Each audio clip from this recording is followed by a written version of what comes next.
Hi, everyone. Matthew DeSantis here with NYRA Bets, here with an episode of Capping the Card, where I'm going to go through all 5 Breeders' Cup Juvenile races for Friday and give you my top pick, my top value play, as well as how to play the late pick 5 and hit that, give you an A, B, C ticket structure here. So make sure to stay tuned. Now, before we get to the top picks, the value plays for all 5 juvenile races on Friday, reminder, make sure to press that like button and subscribe to the NYRA Bets YouTube channel. Subscribe because it's entirely free of cost, just notifies you when the new videos are dropping. We have a long shots video. We also have video on capping the card for Saturday coming as well. All 9 Breeders' Cup Saturday Classic Day races. So plenty of content. And guess what? After Breeders' Cup, we'll do some Breeders' Cup reaction videos.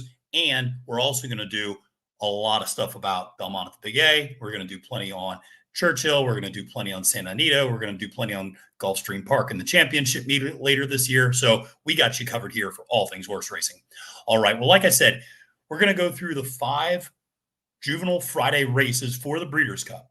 And in addition to giving you a top pick and a value play for all of those races, I'm also going to be sharing how I am going to be playing that late pick 5 sequence race by race and showing you who do I have in the A slot, B slot, and C slot for the ticket, and talk a little bit about ticket construction throughout the process. So you definitely want to make sure to watch the entire video throughout to get that pick 5 ticket.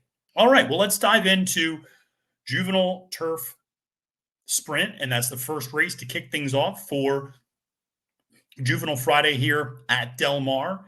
And as you might be able to tell, due to my rather bland background, I am at a hotel just a couple of miles away from Del Mar. So very excited to be taking in the races the next couple of days. I'll be sharing plenty of content for you all on social media if you follow me at Failed to Venice or follow NYRA Bets at NYRA Bets.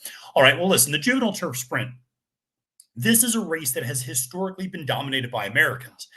And there's 2 reasons for that. One is Wesley Ward, and the other is European horses sometimes do not have as much of an advantage here because of how the track configuration is so different between how their 2-year-olds are sprinting and how our 2-year-olds are sprinting. And what I mean by that is simply going around a turn. So many juvenile sprints, and quite frankly, sprints in general in Europe, are straight. And so they do not deal with turns. That's a different dynamic that a lot of European horses are dealing with for the first time. The dynamic, obviously, a little bit different here in the United States. Now, last year we saw Big Evs.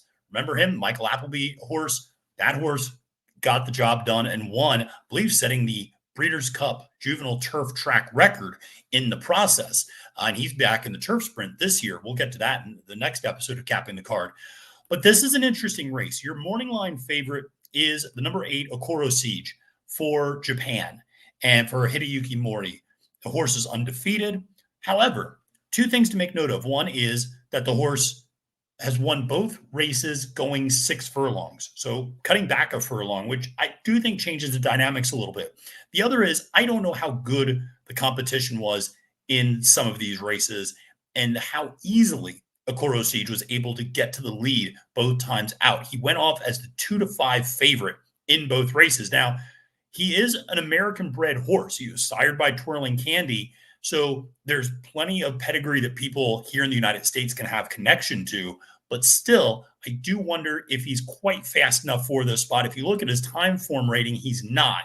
And so I'm going to be playing against Ecoro Seig in this spot. I really like the number 2, Asterius, for Archie Watson with James Doyle aboard. This is ultimately my top pick at 9-2 on the morning line. This horse coming off 2 consecutive group stage wins, one at Longchamp, the other last month at Doncaster, in where he beat 2 other horses running in this race, Big Mojo of Magnum Force. Big Mojo did get the best of him 3 back, going over a good firm ground at Goodwood in the Molcomb. But I think that this is a horse that has good early speed, and that's usually the name of the game in these turf sprints. I feel like there's not really a dominant American horse this year. So I do feel like this might be a little bit of a change in the guard with Big Evs last year and now maybe another European this year. I mean, honestly, my top 3 or 4 choices would all be Europeans. So Asterius, I just think, has that outstanding time form rating of a 99 and has proven to be a very consistent horse, certainly the last 4 times out with 3 wins and a second. So 4 wins and 6 starts in his career. The only real blip was in the Norfolk Stakes, won by Shareholder, who actually is my value play in this race, the number 9 horse. And the reason I like this horse is a little bit of potential. So horse comes out, wins in debut, then steps up at 12-1 odds and wins the Norfolk during Royal Ascot and does it pretty impressively and really was a little bit slow out of the gate and then kind of was pushed into prominence early and was able to kind of hold off everybody that final furlong.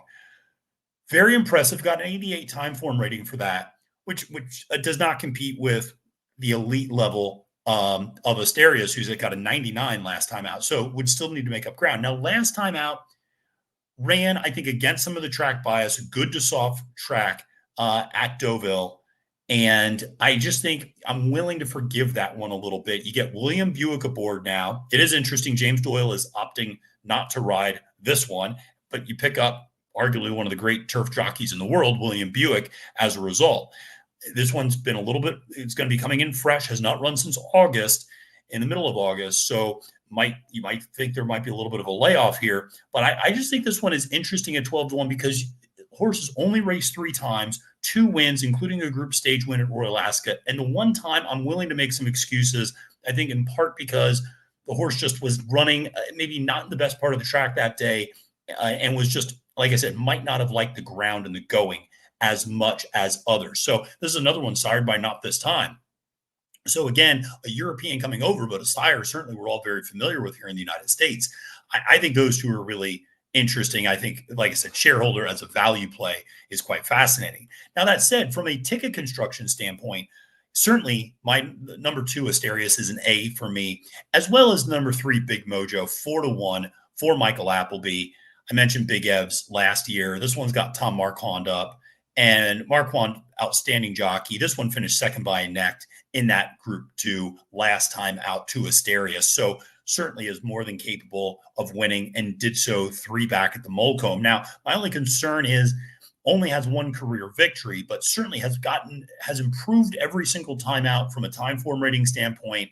I do think that is something to make note of. Finished 4th in the Gimcrack 2 back at York, but the 2 winners or 2 of the 3 horses in front of him came back to win next time out, including Shadow of Light, who just won another Group 1 the other day at Longshot going 7 furlongs. I think a big X factor in this race, and we're going to move kind of, that's my A ticket, is kind of the 2 and the 3. But I'm going to include a couple of horses on the B side as well.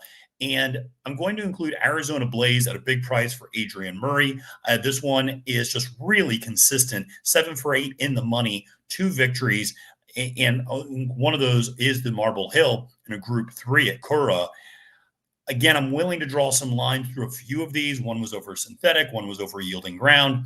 So, this one at his best, I think is interesting. Now, maybe at his best, he's still not as good as the other horse that I'm including here, which is the number 7 Whistle Jacket. This horse for Aidan O'Brien and Ryan Moore, I really went back and forth on.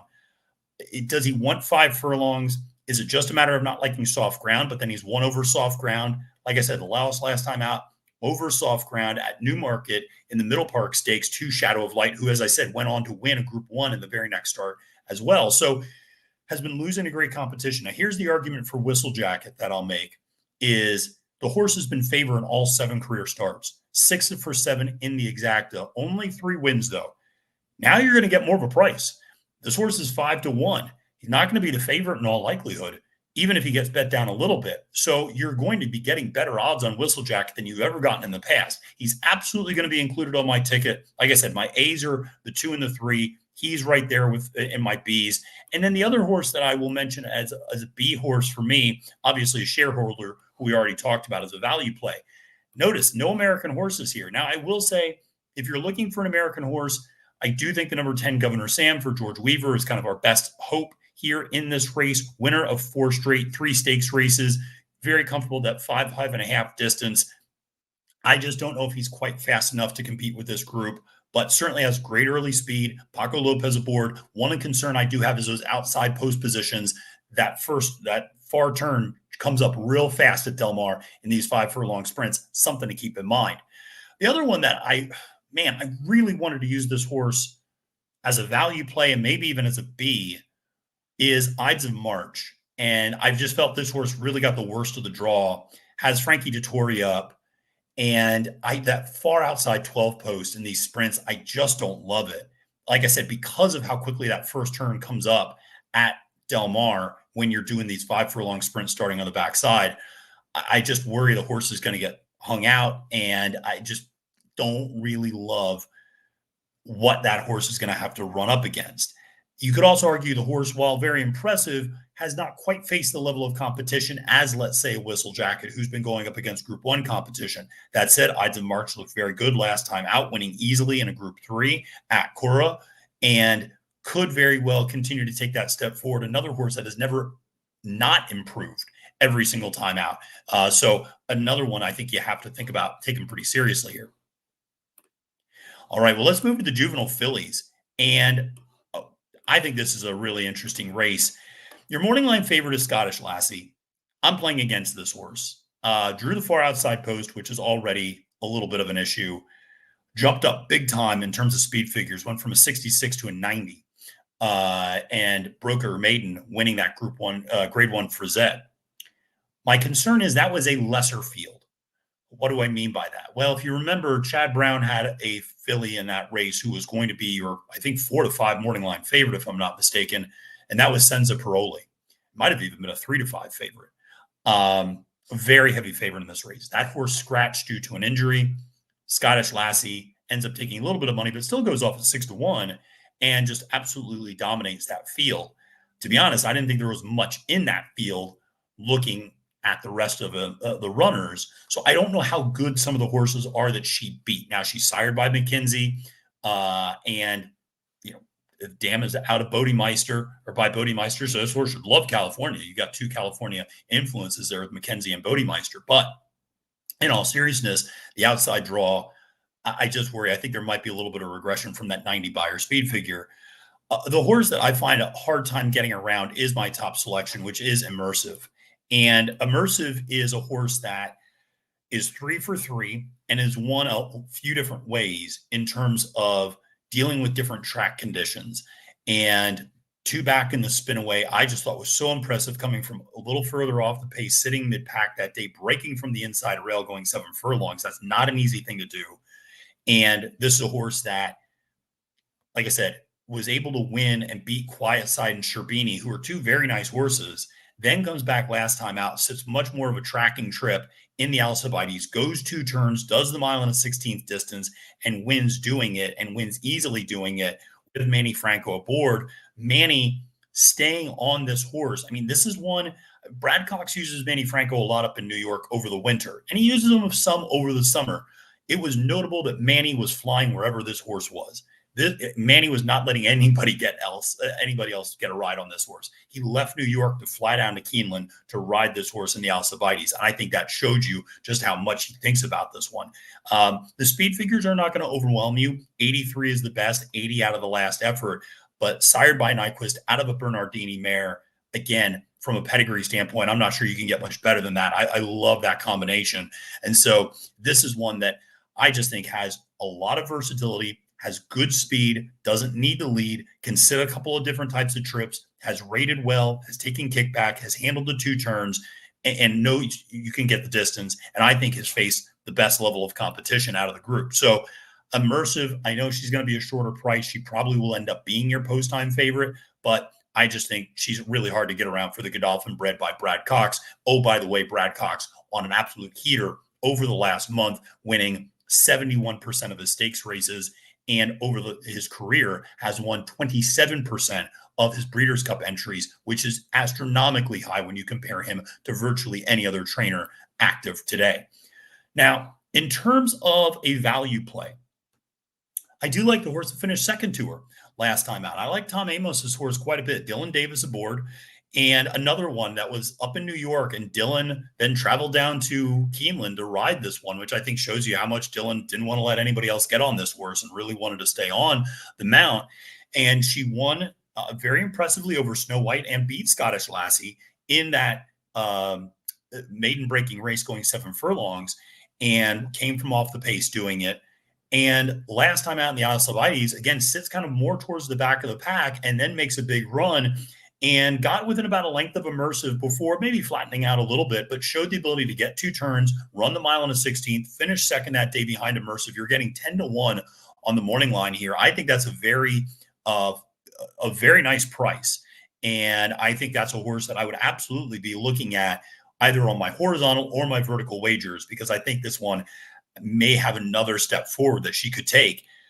I think one of the things to keep in mind in this race is the scratch of Bob Baffert's non-compliant. I think that is significant because that was a horse I really liked quite a bit coming off a win in the Oakleaf. She's not running. Baffert's other horse, Nooney, ran second in that Oakleaf, looked fine doing it, but I do wonder if she has the stamina to really go a mile and a 16th. I know she's been firing off those 5 furlong bullets, and betting against Bob is never a wise decision. But it's important to remember, Baffert, the last 2 times this Breeders' Cup has been at Del Mar, 1 for 19 winning. It's not necessarily been a winning recipe for him here.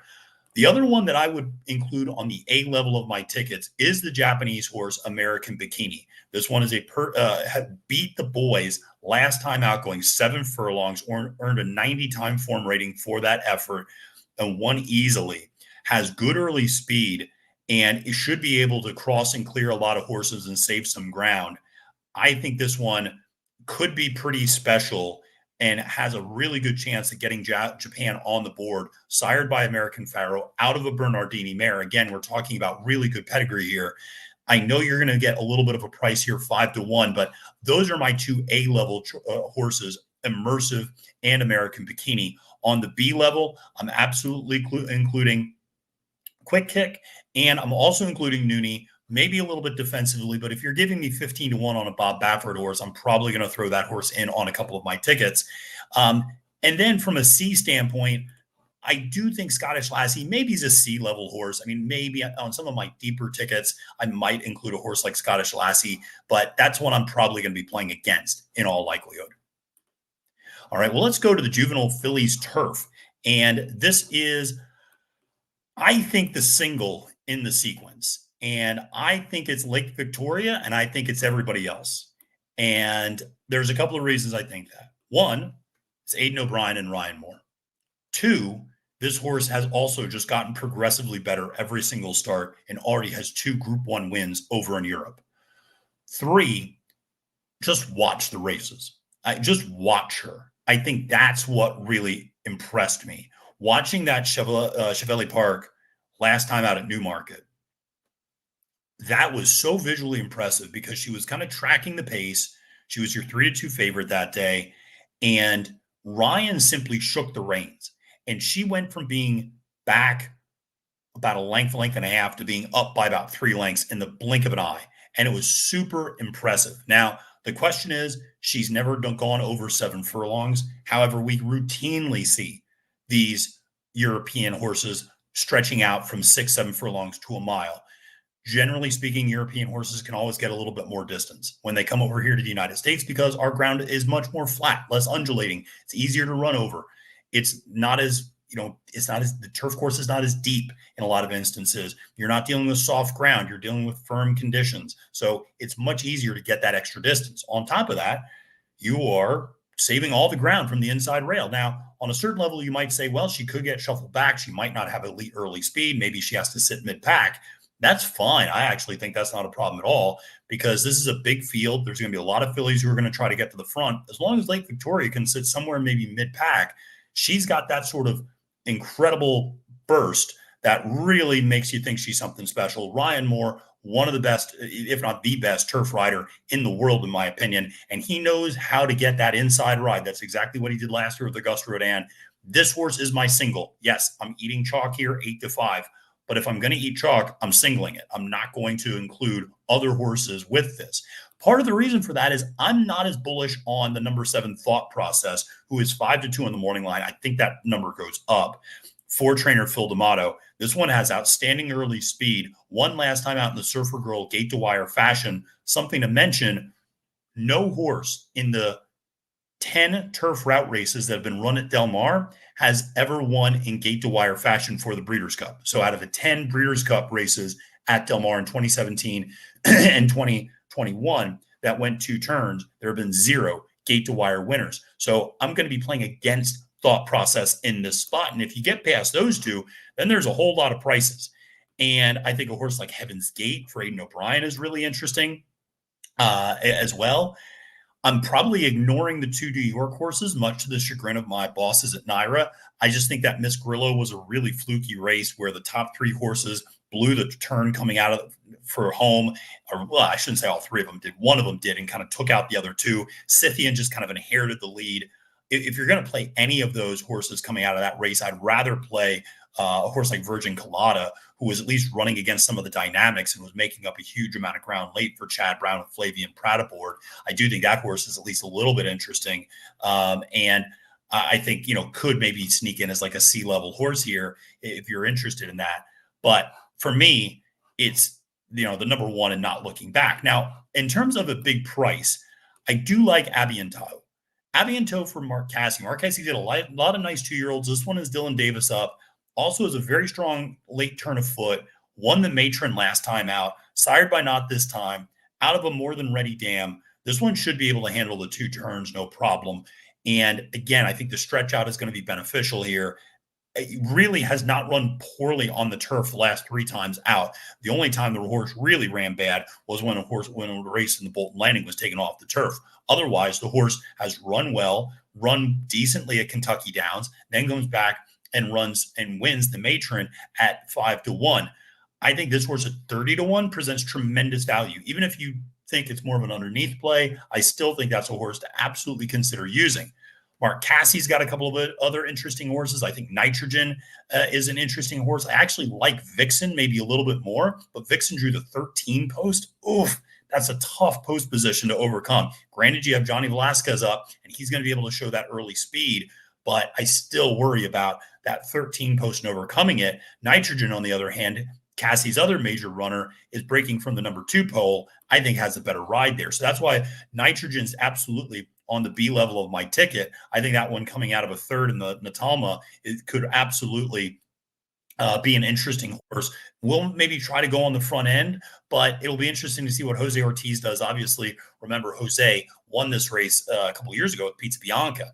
So who else am I looking at in this race? I think Heaven's Gate for Aidan O'Brien's a really interesting horse. 3 wins and 7 career starts, 6 for 7 hitting the board, coming off a win in the Weld Park Stakes last time out over Fiery Lucy. Now, your argument could be Fiery Lucy loves finishing second, and that would be a valid argument, I think, to make because this horse does finish second a whole lot. But still, showing the ability to go 7 furlongs, look to be getting stronger throughout, has a nice turn of foot.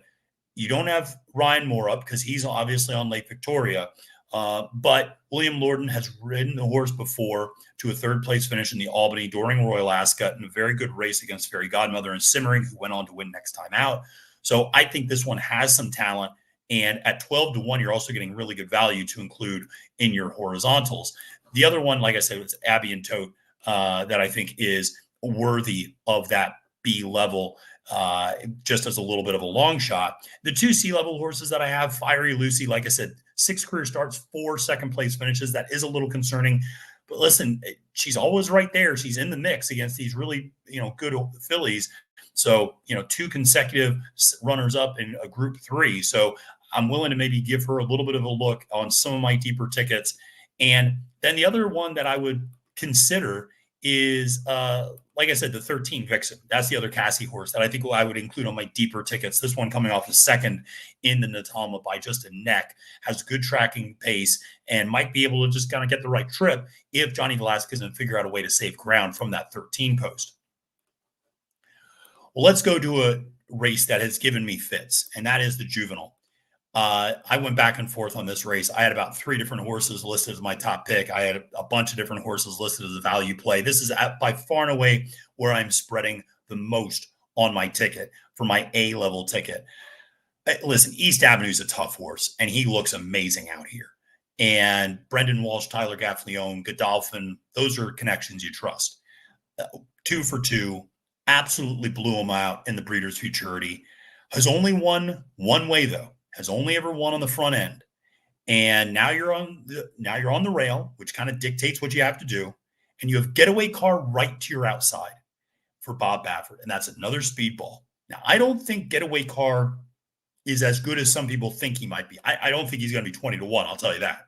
But I'm not as sure about Getaway Car. Just, he had every chance to run down Citizen Bull and couldn't do it. And by all accounts, Citizen Bull is looking even better. So I have a hard time thinking that Getaway Car is going to be able to win, but he could certainly press East Avenue in a way that East Avenue has never really been pressed before. Now, Brendan has said the horse can rate.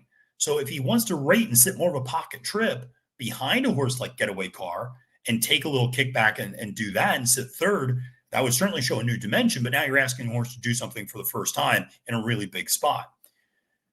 Then you look at a horse like Ferocious. I don't know what to make of Ferocious. There's talent there. Obviously, you saw it in debut, albeit over a sealed track. Next 2 times out, we lose a shoe. Last time out, we get steadied into the first turn. Feels like we're racking up some excuses here. That's not a knock on the horse, but it is something to just be wary of, I think. That at some point when horses start, mounting excuses, you start to be a little bit concerned about them. Obviously, a lot of expectations here. $1.3 million, a horse that has good versatility in terms of doesn't need the lead, can sit from off the pace, was chasing lone speed in East Avenue last time out. Like I said, came back alive and ran against Chancellor McPatrick late in that hopeful. But I just wonder, the horse showed some immaturity in that race too and was switching between leads in the hopeful. There's just some greenness here that I think the Delgados have to work out a little bit more with Ferocious. I'm not as high. A horse that I'm very high on is also Jonathan's Way. I absolutely love this horse. It impressed me so much in debut at Saratoga, then goes and wins a completely different way in the Iroquois Grade 3, going gate to wire at Churchill Downs. Has not done the 2 turns yet. Phil Bauer, though, is an outstanding trainer. Joel Rosario remains on the mount. I think this one at 9-2 presents very good value, and not surprisingly is one of the horses I'm including on the A level of my ticket. The other horse I'm including on the A level of my ticket is Gaming. 8-1 for Bob Baffert. This is the Baffert that I think is the best out of this group.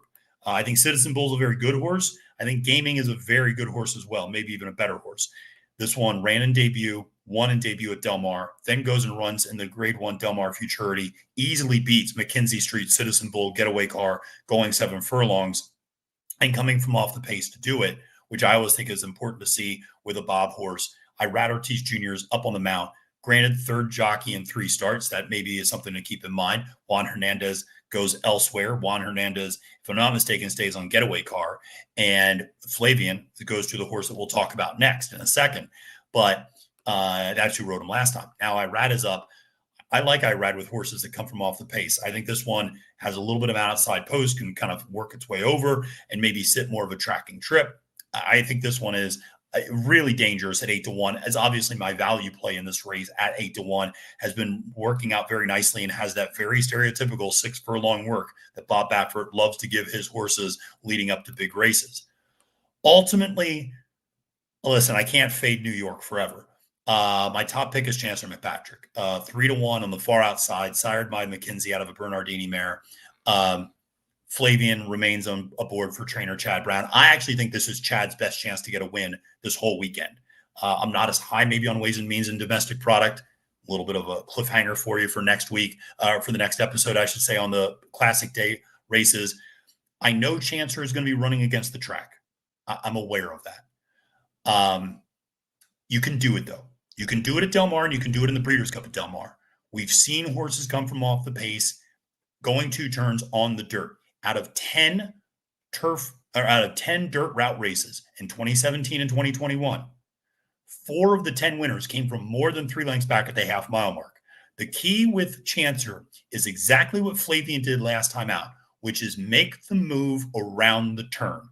That's the key. When he won the Champagne, he made a move around the turn, and he went from last or second to last. I think he went from second to last to, by the time they straightened out for the top of the stretch, he was basically in second place with only 1 horse to go past. That's the key at Del Mar. You got to make the move around the turn. Now, who knows Del Mar really well? Flavian Pratt. He knows where he's got to make the move with this horse. I love the outside post position. This horse actually doesn't really like kickback. That's pretty evident. If you watch his maiden win, that was pretty obvious. The head-on coming down the backstretch, really didn't like it. Didn't really run his best until he got out in the clear. Well, now he's going to be in the clear the whole way. Flavian's going to get him over there. He's going to probably be sitting in the 2 or 3 path. Now, he's never done 2 turns before, admittedly, but he should get at least a little bit of pace. And, a horse like Ecoro Seig has shown speed in the past. Shin Believe has shown speed in the past. Gaming probably will sit more of a tracking trip. Citizen Bull went to the front last time out. Jonathan's Way went to the front last time out. You look at a horse like Getaway Car is going to go to the front. East Avenue is going to go to the front. There's going to be speed in this race.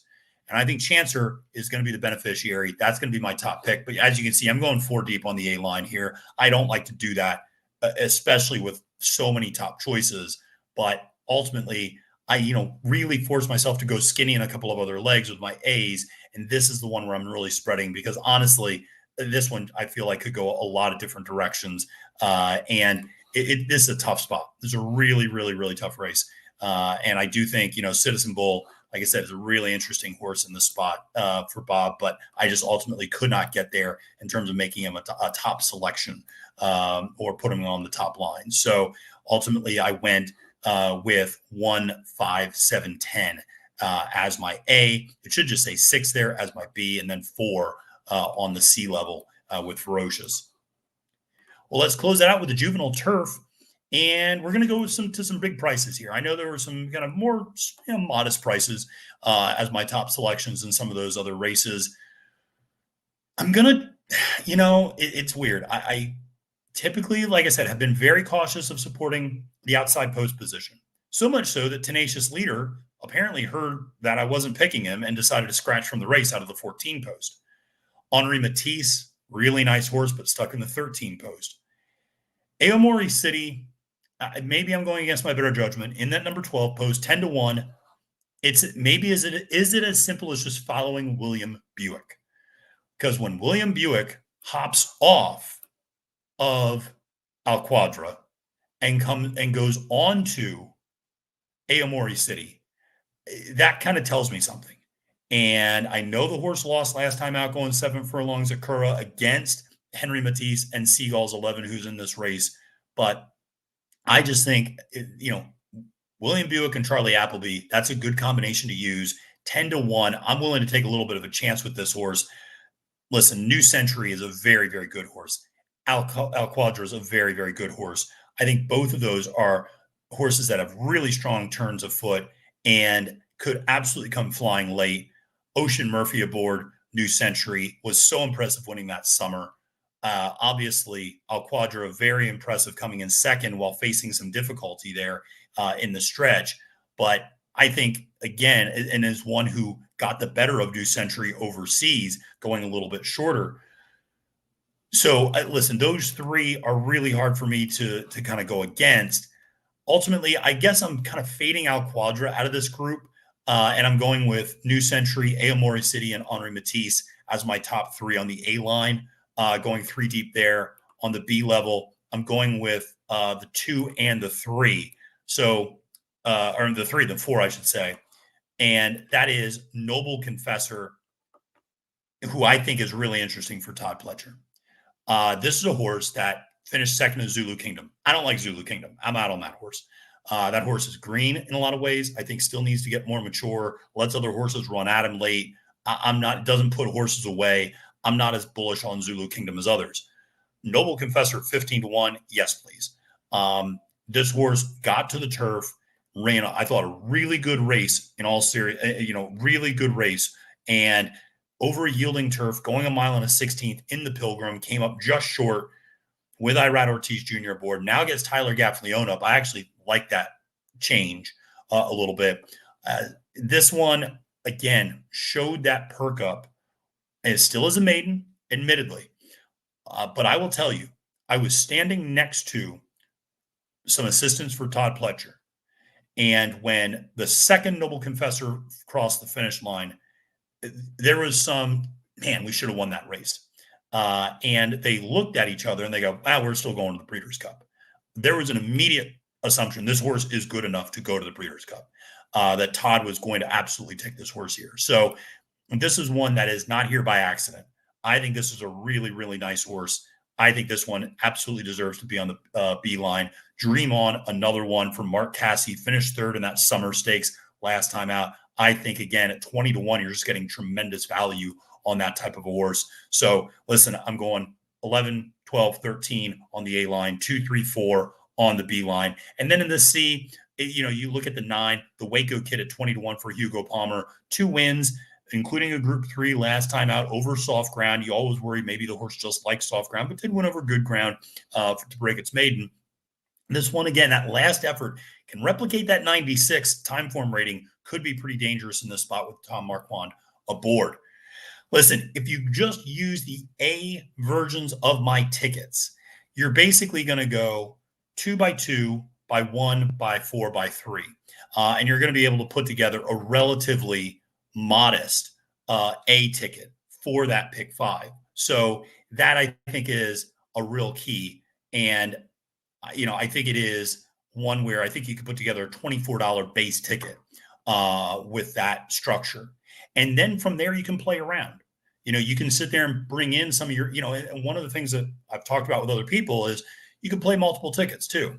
And sometimes you kind of play against one of your tickets with another ticket, or sometimes you spread more in one race than you might in another. But I think having that ABC structure is particularly helpful, and just something that really helps you solidify where your opinions are in this race and helps you maybe trim down your ticket, and at least gives you a base structure of a ticket that then you can kind of expand out on here and there. So we'll see how I end up doing here, but I think we have a pretty good ticket. I think we have a pretty good chance at cashing on this ticket on Juvenile Friday.